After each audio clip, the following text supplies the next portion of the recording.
ওদের প্রথম দেখা হয়েছিল ইউনিভার্সিটির লাইব্রেরিতে।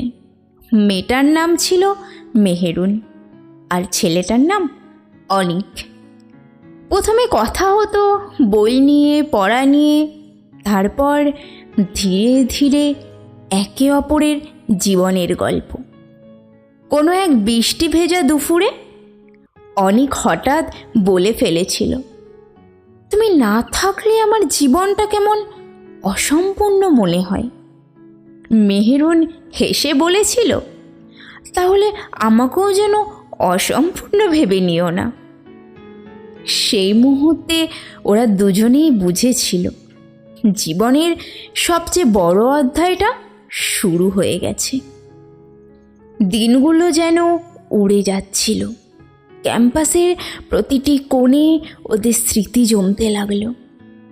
ক্লাস শেষে একসাথে ক্যান্টিনে বসা, একসাথে টিফিন, লাইব্রেরির নিস্তব্ধতায় চুপচাপ বই পড়ার ভান, আবার একে অপরের চোখে চোখ রেখে হারিয়ে যাওয়া। অনেক স্বপ্ন দেখত একদিন মেহেরুনকে নিয়ে নিজের ঘরে আসবে, তার সাথে সংসার করবে। মেহেরুনও আঁকত রঙিন ভবিষ্যৎ, যেখানে অনেক থাকবে তার জীবনের প্রতিটি মুহূর্তে। কিন্তু সব স্বপ্নই যে সত্যি হয় না। মেহেরুনের পরিবার কখনো মেনেই নিল না তাদের এই সম্পর্ক। অনেক ছিল সাধারণ মধ্যবিত্ত পরিবারের ছেলে, যেখানে টাকার চেয়ে বড় ছিল স্বপ্ন।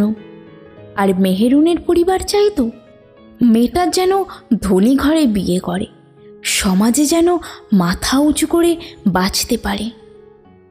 অনেক প্রতিদিন কাঁদতে কাঁদতে বলতো, তুমি শুধু একবার বলো, আমি লড়ব সবার বিরুদ্ধে।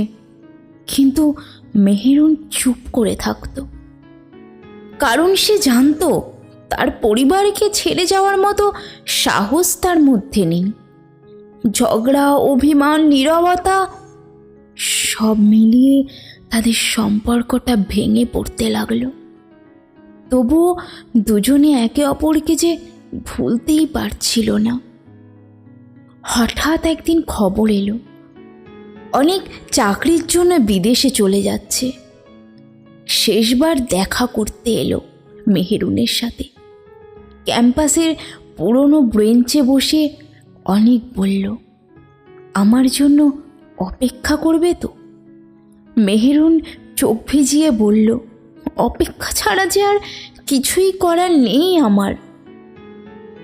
কিন্তু ভাগ্য যেন অন্য কিছু লিখে রেখেছিল। বিদেশে গিয়ে অনেক এক দুর্ঘটনায় মারা গেল। আজও মেহেরুন সেই লাইব্রেরির বেঞ্চে বসে থাকে, যেখানে প্রথম তাদের দেখা হয়েছিল।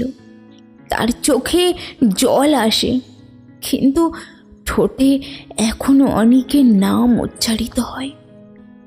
অনেকের শেষ দেওয়া উপহার ছিল একটা ডায়েরি, যার প্রথম পাতায় লেখা ছিল, যদি কখনো আমি দূরে চলে যাই তাহলেও মনে রেখো, আমি শুধু তোমারই থাকবো, চিরটা দিন চিরটা কাল।